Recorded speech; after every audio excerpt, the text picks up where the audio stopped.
Everybody, today we will discuss about the nucleus density. Nucleus density ये होता है मास इस टू वॉल्यूम निकालना है हमें एटॉमिक न्यूक्लियस से।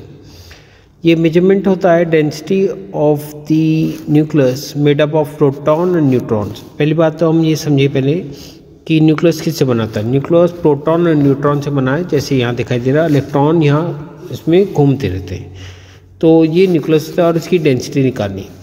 अगर आप इसमें इंपॉर्टेंट क्या होती है, जो न्यूक्लियस होता है जिसको compose of proton and neutron, proton positive होता है, न्यूट्रॉन नेगेटिव होता है। ये बात कई बार अगर आप देखें एक एक्सेप्शन केस है इसमें हाइड्रोजन, जिसमें सिर्फ प्रोटॉन होता है, न्यूट्रॉन नहीं होता।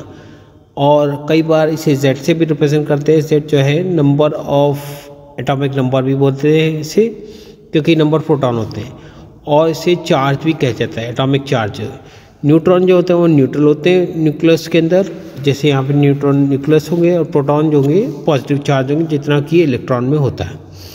आप देखेंगे जो न्यूक्लियस है इंडिपेंडेंट ऑफ द मास कितनी प्रेजेंट है उसमें, ये इंडिपेंडेंट होती है। डेंसिटी जो उसकी थी, डेंसिटी यानी कि घनत्व, इसे जो है because the radius of the nucleus is related to the mass, mass से रिलेटेड है। एग्जाम्पल जैसे अब हम निकालेंगे इसमें, पहले तो रेडियस निकाला, radius is equal to R naught A raise to power -3।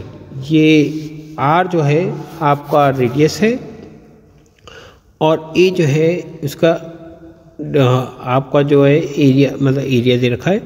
तो अगर हम इसकी वैल्यू वॉल्यूम निकालेंगे ना, वॉल्यूम का जो है क्योंकि स्फीयर है 4/3 पाई आर क्यूब, तो इसे फॉर्मूला पुट करेंगे तो हमारा 4/3 पाई आर क्यूब नॉट ए है। मास डेंसिटी जो है, अगर वॉल्यूम को फॉर्मूला लेंगे मास अपॉन डेंसिटी, यहाँ दिखा रखा है जैसे मास अपॉन डेंसिटी। वॉल्यूम जो ऊपर देखा इसकी वैल्यू पुट करी, एम ए यानी मास जो है इसका आएगा ए इंटू एन एम एन जो मास है इसका। और इसे हम कैलकुलेट करेंगे, यानी डेंसिटी को नीचे से ऊपर ले जाएंगे और ये वॉल्यूम को नीचे ले जाएंगे, तो हमको जो वैल्यू मिलेगी वो मिलेगी density is equal to 3m upon 4 pi R cube naught. इसी वैल्यू पुट करेंगे तो हमारी जो वैल्यू है इसे कैलकुलेट करके आ रही है, वो आ रही है 0.048 -18।